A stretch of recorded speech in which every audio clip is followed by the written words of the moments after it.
In this video, we'll compare FastAPI, which is a Python-based framework, with Node.js and Go again. This time, I'll deploy these applications directly on VMs using systemd service files. For most of my previous tests, I used Kubernetes cluster in AWS. But since Kubernetes needs to isolate applications from each other using different mechanisms like cgroups, it usually affects performance as well. Also, since I run all my tests in AWS, I can easily estimate how much it would cost to run and serve real clients using these languages. In the previous tests, when I compared Node.js, which is a mostly single-threaded application with different languages, I limited Node to one CPU and scale it horizontally by adding more replicas. In this test, I'll use cluster mode and create as many instances as there are available CPUs. For this test, I'm using M7A large instance, so I'll have 2 virtual CPUs for each application and 8 GB of memory. In the first test, we'll measure latency from the client side, throughput, which is request per second, CPU and memory usage, and finally availability of each application. In the second, more realistic test, we'll add a Postgres database and memcached and instrument each application internally with Prometheus metrics. Additionally, we'll measure CPU usage of Postgres and the cache, as well as the database pool size maintained by each application.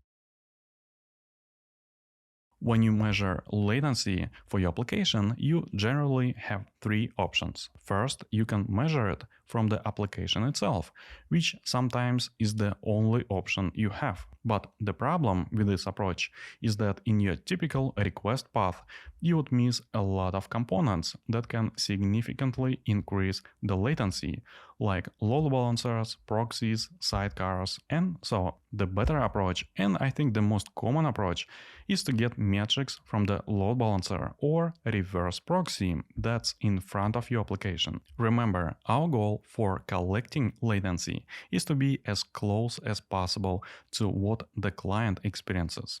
So by getting metrics from the load balancer or ingress controller, you cover more internal components. In Kubernetes, when you expose your application with Nginx ingress controller or any other controller, you can get latency, requests per second, and even error rate or availability for each application without modifying the source code at all. And those metrics will be more accurate than if you were to directly expose them from your application. I have a video explaining how to set this up. And the final best approach is to collect metrics and latency from the clients themselves. This way you get exactly the same latency that any of your clients would experience. But of course, the problem is this only works if you own your clients, like IoT devices attached to your cloud. Typically, if you just have external API or a website, there is no way to collect metrics from clients. But anytime you run a load test for your applications, you should collect those metrics from virtual clients. Alright, let's go ahead and run the first test. The entire test took around 2 hours, but I usually compress it while editing to just a few minutes and share results at the end of each test. On the left-hand side, we have latency, which is one of the most important metrics for any client-facing application. From the start, you can clearly see that Python clients experience very high latency, while Go and Node.js are very close to each other. I used the latest versions, 1.23.4 for the Go, 23.6.0 for the Node.js, and 3.12.4 for the Python. And of course, you can find the source code along with the Linux systemd service files in my public repo, the link in description. We also have CPU usage, and Python consumes significantly more CPU than any other application, which results in worse performance. Previously, I ran benchmarks with FastAPI, Go, and Node.js separately, giving you idea of their performance. But when you combine these languages together, it's clear that Python is way behind Node.js and Go. On the right-hand side, we have requests per second or throughput for each application. At around 11,000 requests per second, Python started to degrade, so I decided to remove it from the graph until the end of the test. Later, I'll go over each graph which includes all three languages. This time, instead of deploying multiple replicas of Node.js, I decided to use cluster mode, which actually performed very well compared to Go. For some time, Node.js was even more efficient in terms of CPU usage, but it still had higher latency, though not even close to Python, which you can still see in the graph. At around 50,000 requests per second, Node.js overtook Go in terms of CPU usage. But based on the latency graph, this indicates some kind of bottleneck or unusual behavior in Go application. So let me run this test for a few more seconds and I'll cover each graph.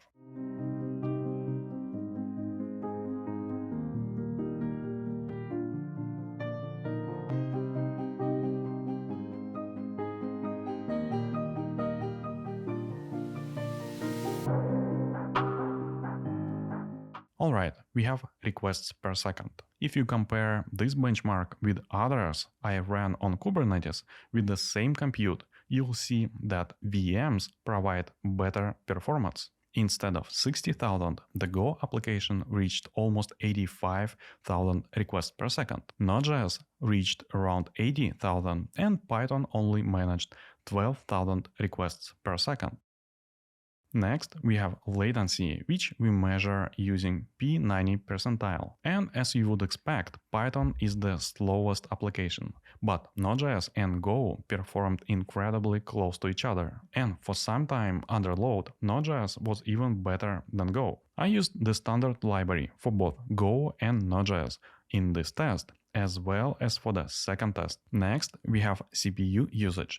Python quickly reached full CPU usage and started to fail, while Go and Node.js again had very similar usage patterns. But for some reason, Node.js was more stable at some point and produced better latency. Next, we have memory usage, which is almost irrelevant for this test, but as always, Go had a memory spike before it started to fail. And finally, we have availability. So when the client times out, you get 408 HTTP status code, which increases error rate, along with any other failed HTTP status codes like 500s. So based on this simple static test, we can see that Python is much slower than Node.js and Go, but this test doesn't really provide insights into how they would perform in real environments. So for that, let's run the second test.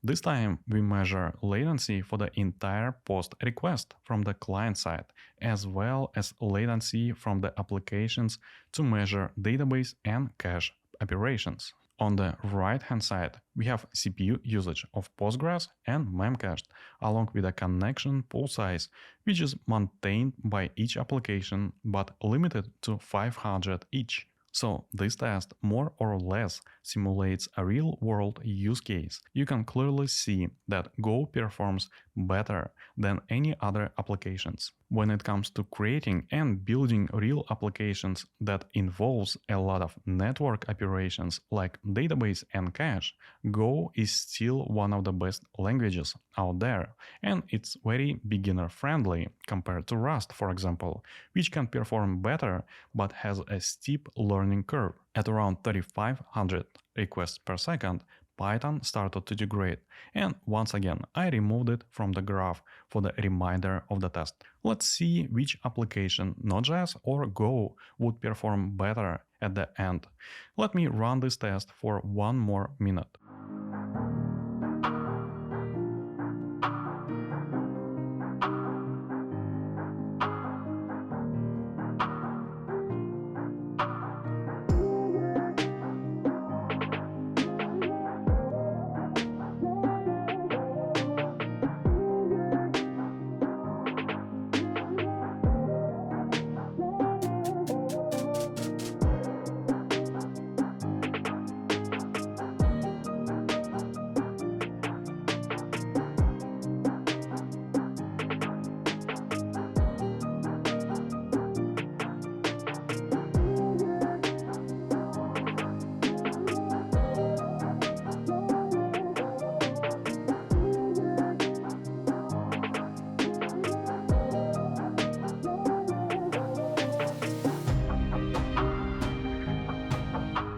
Again, first we have requests per second. Python managed to reach only 3600 requests per second, while Node.js and Go reached around 15,000 requests per second.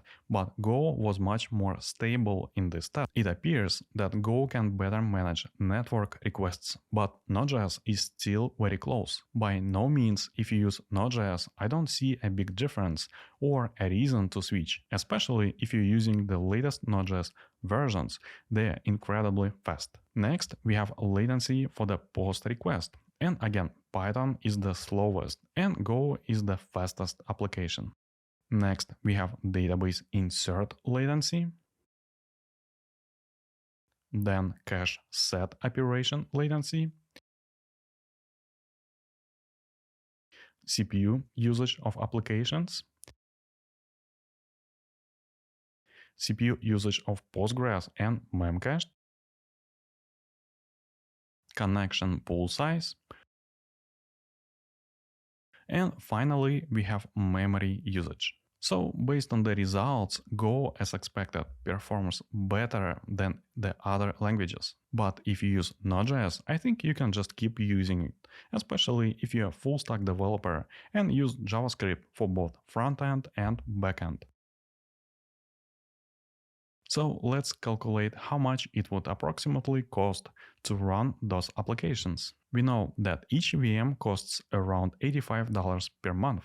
We can calculate the price per million or billion requests per month, but really we want to know the difference. Since Go can handle around 15,000 requests per second using this instance that costs $85, for Python to match the same performance and throughput, you would need at least 4 of those instances. So $85 multiplied by 4 equals to $340. And Node.js is really close to Go. You can see from this simple math that on the large scale, it's going to be much more expensive to run Python applications than Go or Node.js. Let's say we want 10 replicas of each application. Now, for Go, it would cost only $850 per month, but for the Python, it would cost $3,400 per month. So it can really impact your margins. Usually, companies develop something quickly with Python as a proof of concept and then move to a more efficient language. So there is definitely a place for the Python. Just think about it when you decide to scale. I have other benchmarks that you might find interesting. Thank you for watching and I'll see you in the next video.